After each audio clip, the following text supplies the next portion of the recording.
The figures on inequality in Australia are very clear and unambiguous.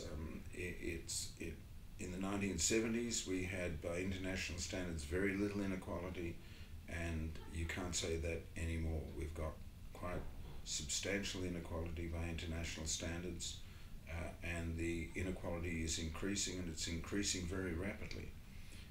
We didn't have a debate in the 1970s saying, please, can we have more inequality? It's something that has crept up on us, but getting out of the current situation is going to require a lot of thought and a lot of discussion.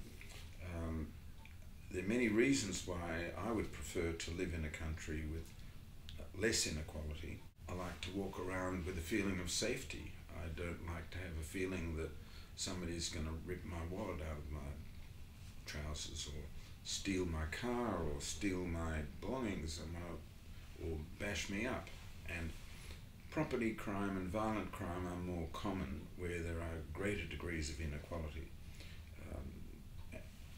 Having more police and having longer jail sentences and all of that is not really the answer. The answer is reducing the inequality, making life more attractive, better housing, better education, better employment opportunities, a feeling of hope.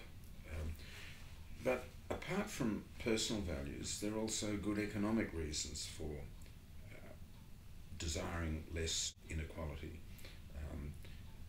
The more unequal our societies are, the less equality of opportunity there is. People now around the world, and more organisations, including some very conservative organisations, that are coming to the conclusion that the level of inequality that we've got in Australia now is dulling our economic efficiency, that we would have more growth, better communities, if we had less inequality. One way of doing that is by much more emphasis on education, and it's education through the whole educational process. Preschool, that's terribly important. Also, we're now having a bit of a debate about inequality of education at the tertiary level, and we should do whatever we can to make sure that bright young kids, advantaged or disadvantaged, have equal opportunity, primary school, secondary school and tertiary education. So education is very important, and of course the usual way people think about inequality is through taxation and welfare, and they're very important too,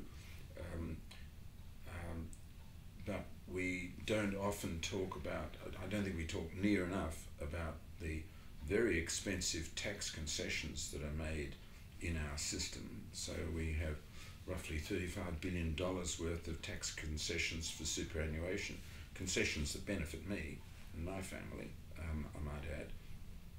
So we spend more on tax concessions for superannuation than we do for defence. In the welfare system, I think the proposal to cut unemployment benefits is, here's where I see a lot of linkages to alcohol and drug problems. Start doing that, you're going to have more alcohol and drug problems, particularly with illicit drugs. So if you want to see illicit drug problems reducing in the future, reducing inequality, giving disadvantaged people better hope, better schooling, better employment opportunities, all of that, I think is another way of and a very important way of reducing illicit drug problems.